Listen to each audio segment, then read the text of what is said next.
Бидний мэдэх маш олон хүн энэ 1xBet дээр байр саваа зарлаа. Үр төлбөрт орлоо. Амиа орлоход хурж шít энэ нөхдүүд чинь.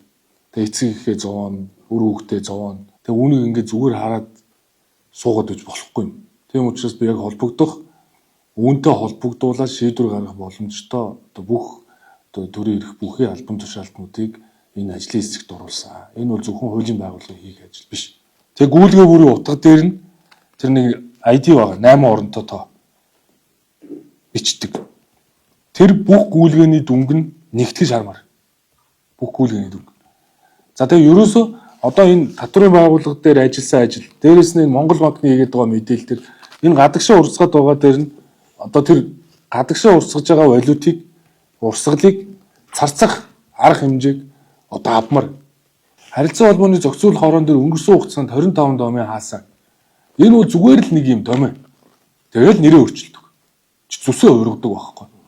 Тэр ерөөсөө одоо цаг алдахгүйгээр өнөөдөр гараад наад цагдаагийн байгууллагаас, тагнуулын байгууллагаас мэдээллийг аваад наад захин өрөөтэй тоглоомыг сурчлаад байгаа, татаж оруулаад байгаа бүх линклсэн энэ линкүүдийг зохицуулах хорооны тэр хурал зөвлөгөөний хийгээд шууд хаах хэрэгтэй. Дээрээс нь тэр гар утаснуудын операторын болж өгвөл тэр verify хийж өгдөг үйлчлэгийг сарын хугацаанд хааж таталж баталгаажуулж байгаа үйлчлэгийг шийдмэр. Тэгэхээр тэр операторуудтайгаа уулзаад эрүүгийн цагдаагийнхныг оруулаад шууд энэ арга хэмжээг авах хэрэгтэй. Операторууд энэ үүргээ харилцаа холбооны зохицуулах орооноос тусгай зөвшөөрөл авсан бол үүргээ хүлээх ёстой шүү. За энэ монополийн эсрэг газар те.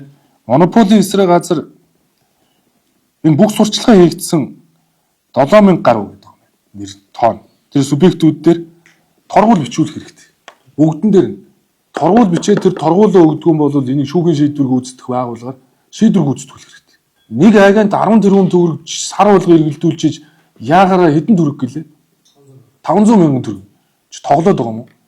10 тэрбум төгрөг нэг агент эргэлдүүлчихэж 500 мянган төгрөгөөр торгуулаад суухаар хэн энд энэ хуулийг биелүүлэх? Тэгэхээр одоо энэ хуулийг дагуулад одоо над санкц центрийг нэмэгдүүлэх ёстой шүү дээ. Тэгээ баахан ийм нэг агентууд чинь Facebook-ийн групп үүд. Тэгээ пэйж үүд. Тэгээ харилцаа холбооны зохицуулахаар над нэг 500 гаруй групп, пэйж бүгдийг нь чагсааж хагаад бүгдийг нь одоо тэр мета руу загтал билгээ.